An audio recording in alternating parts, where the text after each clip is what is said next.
This episode has been brought to you by apathy.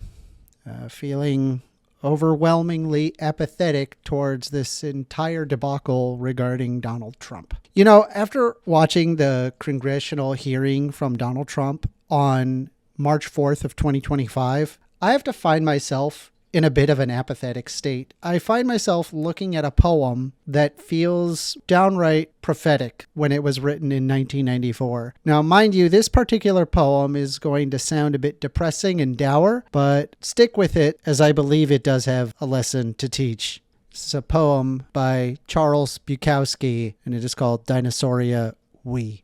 Born like this, into this, as the chalk faces smile, as Mrs. Death laughs, as the elevators break, as the political landscapes dissolve, as the supermarket bag boy holds a college degree, as the oily fish spit out their oily prey, as the sun is masked, we are born like this, into these carefully mad wars, into the sight of broken factory windows of emptiness, into bars where people no longer speak to each other, into fist fights that end as shootings and knifings, born into this, into hospitals which are so expensive that it is cheaper to die, into lawyers who charge so much it is cheaper to plead guilty, in a country where the jails are full and the madhouse is closed, into a place where the masses elevate fools into rich heroes,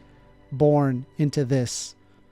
Walking and living through this, dying because of this, muted because of this, castrated, debauched, disinherited because of this, fooled by this, used by this, pissed on by this, made crazy and sick by this, made violent, made inhuman by this. The heart is blackened. The fingers reach for the throat, the gun, the knife, the bomb. The fingers reach toward an unresponsive God.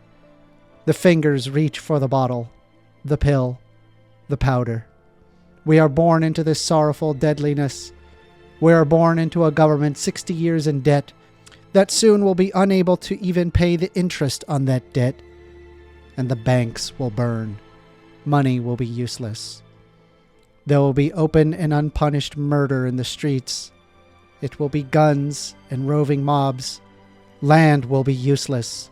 Food will become a diminishing return. Nuclear power will be taken over by the many. Explosions will continuously shake the earth. Radiated robot men will stalk each other.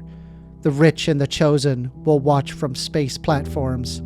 Dante's Inferno will be made to look like a children's playground. The sun will not be seen, and it will always be night. Trees will die. All vegetation will die. Radiated men will eat the flesh of radiated men. The sea will be poisoned. The lakes and rivers will vanish. Rain will be the new gold. The rotting bodies of men and animals will stink in the dark wind. And the space platforms will be destroyed by attrition, the petering out of supplies, the natural effect of general decay. And there will be the most beautiful silence never heard, born out of that. The sun is still hidden there, awaiting the next chapter. You know, there's a particular part of that poem that really speaks to me a bit. Into a place where the masses elevate fools into rich heroes. You know, when I think about that, I go immediately, right, as this was written in 1994, I think about, well, Donald Trump. I think about Donald Trump, where there is the masses that are elevating a fool into a rich hero. Watching the congressional speech and all of the Republicans standing up and cheering for every single thing. I mean, their dear leader. I mean, there were just instances like such as the beginning. They were clapping for him for several minutes. All he did was walk up on stage and they were clapping for him, and we're watching effectively a 2025 version of the Smoot-Hawley Tariff Act. For those who are not aware of what the Smoot-Hawley Tariff Act is, it was an act that was in 1930 that was intended to protect American farmers and manufacturers from foreign competition by raising tariffs on imported goods. Does this sound familiar to you? The goal was to encourage domestic production and safeguard American jobs during the onset of the Great Depression. However, it backfired and provoked retaliatory tariffs from other countries, which reduced international trade, and it worsened the economic downturn. It was hands down one of the worst tariff acts that was ever passed. It went down in history as one of the worst tariffs ever. And so here we are. We got a guy like Donald Trump that wants to safeguard American jobs and protect and encourage domestic production by raising tariffs on imported goods. Do we honestly believe for even a second that the result will be any different? Why would I assume that the result would be the opposite of what has happened in history? What has changed from the economic policies in 1930 compared to the policies in 2025? If anything, we're even more interconnected. And so this would only actually exacerbate it even further. So I'm a little lost as to where they're getting this information from or how they expect the economy to suddenly come roaring back. Am I just crazy in thinking this? I mean, am I just talking into the wind? Am I the only one that is sitting here on this train watching it careen towards a wall and I see everyone around me cheering it on as if it is like an own to the libs?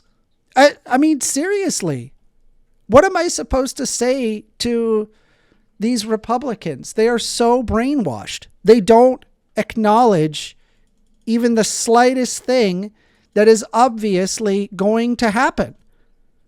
I mean, they're cheering on against me. They're saying, well, he's making libtards like you cry, and that is a positive thing. And I'm watching us all in this train together, watching it careen towards a wall. If you like what I have to say, consider subscribing. I'm sorry for this more of a, I guess, a depressing video, but I think it is important to at least communicate it with y'all. It's how I'm feeling currently. Anyway, thank y'all very much.